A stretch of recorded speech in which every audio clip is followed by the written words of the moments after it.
What's good, y'all? It is Freaky Friday. And today we're talking about how do you start again?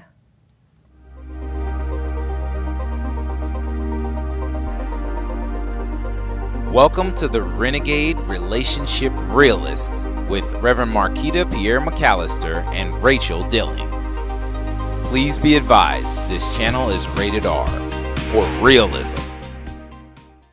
If it is not right for you to have sex on a first date, a third date, or whatever it is, don't do it. Right. But then how do you begin again?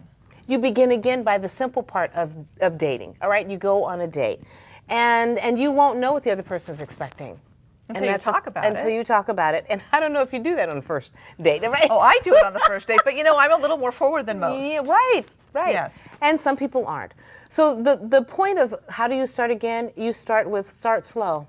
Start with making sure you're comfortable and not do it out of what society expects or what the other person across the table expects. So we talk about comfortable, and we also talk about stepping outside of our comfort zones. Correct. So be careful not to talk yourself into, well, it's not comfortable, so I'm going to continue to shut down versus open myself up to something new and different. So yes, we want to be comfortable and we want to feel authentic and be in that congruent place, but we also want to make sure that we're stretching ourselves so we're willing to take on new adventures in this new world if we're beginning again. And then stay safe, right? Absolutely stay safe. We also know that beginning again isn't just I'm coming out of a relationship, which, going a little bit more personal, I came out of a 9-year relationship and I had been with a woman for 9 years. And so I was kind of going, where do I want to go and what do I want to do? And I want to have some different experiences. And it was really interesting challenges that came about in my self-esteem, in my awareness of sexuality, and the people I was encountering. And I came across several men that said, I don't want to be that guy, which was very interesting. Yes. So I guess that's I think you should topic. Explain that, though. I don't want to be that guy. What were they mean? I know what you mean because I know this. But. They were meaning they didn't want to be the first guy that I slept with after 9 years of being with a woman, which was very interesting. And I don't know if that was must have been their self-esteem or where they were at, or the anxiety of performing, I guess. I don't know. I don't know exactly. So that starting again was, I think, maybe a different experience for me because it was a little out of the norm, if you will, in the way we live our lives. But then there's a whole other way of beginning again when it comes to the sexual world, and that's after sickness. Right. And so depending on the illness, like, for instance, cancer, right? Because you're going through chemotherapy, there's so much that happens, and I was not aware, but I've had some people go through this now. So now I'm aware that when someone is coming out of chemo or they're healing from cancer, the whole sexual thing is very, very different. Their body has, I'll say for women, like closed, right? And so now it's starting again.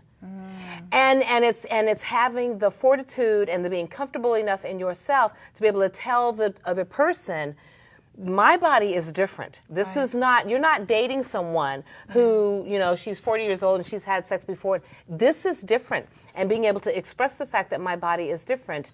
And it's about more than even taking it slow. It is really starting all over again, and being able to express that and tell that to someone that you don't know very well, that is challenging. I would imagine. It is challenging. And the beautiful thing is when you're going through these traumatic healing experiences because of diseases, there are support groups. If you are one of those people, make sure you get into a support group and work with the doctor to help you understand what your body has gone through in that area and how to approach sex from that point forward, because it is different. Yeah. It is different. I would imagine. Yeah, get some help with that. And I would assume that it's not just about cancer. I would imagine that any kind of illness that puts you down and that you have to learn how to be again would create that as well. Right, and I mean, this is Freaky Friday, so we're talking about sex, but the real truth is that statement you just made is more than just about sex. It's about the whole how to be again when you've gone through a traumatic illness and healing. And I guess the traumatization is the illness, and then the healing is the good part, right? Yes. We're moving Healing back is into, moving right? forward. Absolutely. But that's absolutely. another topic for another day. We will talk about that another day. So I'm excited because the next time we talk about Freaky Friday, just a little preview, we're going to start working on our goals. Right. And right. so if you don't know what our goals are, you have to go back and watch our New Year's Eve or our New Year's Freaky Friday, where we talk about our goals. So keep tuned next time.